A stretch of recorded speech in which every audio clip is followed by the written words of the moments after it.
Assalamualaikum warahmatullahi wabarakatuh. Selamat datang di video pembelajaran statistik.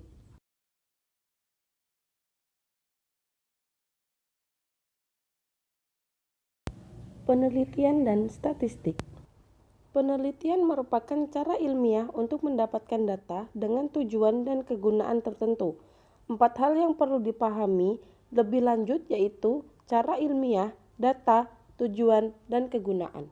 Penelitian didasarkan pada ciri-ciri keilmuan, yakni yang pertama rasional, yang kedua empiris, dan yang ketiga sistematis. Kriteria data dari penelitian ada 3, yang pertama valid, yang kedua reliable, dan yang ketiga objektif. Tujuan penelitian ada 3, yang pertama penemuan, yang kedua pembuktian, dan yang ketiga pengembangan. Statistika.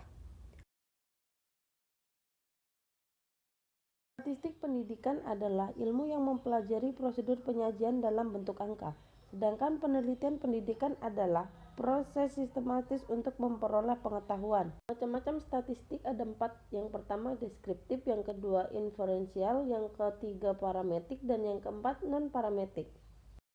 Distribusi frekuensi adalah pengelompokan data menjadi tabulasi data dengan memakai kelas-kelas data dan dikaitkan dengan masing-masing frekuensinya.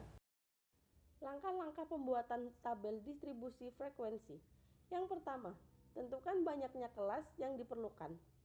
Yang kedua, tentukan rentang data. Yang ketiga, bagilah rentang data dengan banyaknya kelas untuk menentukan panjang kelas. Yang keempat, tentukan ujung bawah kelas pertama. Pilih data yang paling kecil atau kurang dari yang paling kecil. Yang kelima, tentukan batas bawah kelas pertama. Yang keenam, tentukan batas atas kelas pertama. Yang ketujuh, tentukan ujung atas kelas pertama. Yang kedelapan, daftarkan semua ujung dengan cara menambahkan panjang kelas pada ujung kelas sebelumnya. Yang selanjutnya, tentukan frekuensi bagi masing-masing kelas dengan menggunakan turus atau tally. Yang terakhir yaitu jumlahlah kelompok frekuensi dan periksalah apakah hasilnya sama dengan banyaknya total pengamatan atau keseluruhan data. Contohnya, data hasil ujian akhir mata kuliah statistik dari 60 orang mahasiswa. Jenis-jenis data statistik ada 4, yang pertama data kualitatif, yang kedua kuantitatif, yang ketiga data discrete, dan yang keempat continue.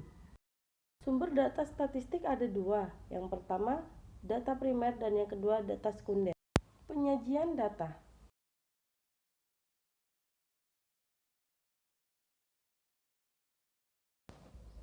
Ukuran pemusatan data, mean, median, dan modus.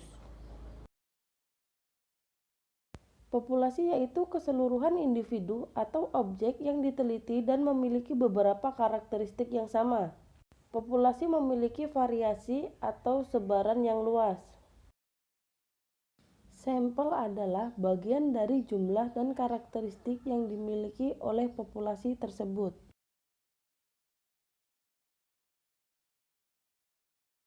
Penentuan sampel penelitian ada beberapa. Yang pertama, syarat utama sampel representatif. Yang kedua, representatif sampel apabila kecenderungan sampel yang mendekati keadaan identik populasi. Yang ketiga, kerepresentatifan sampel dipengaruhi oleh homogenetik populasi, jumlah sampel yang dipilih, banyaknya karakteristik subjek. Yang terakhir, adekuasitas teknik pengambilan sampel. Korelasi.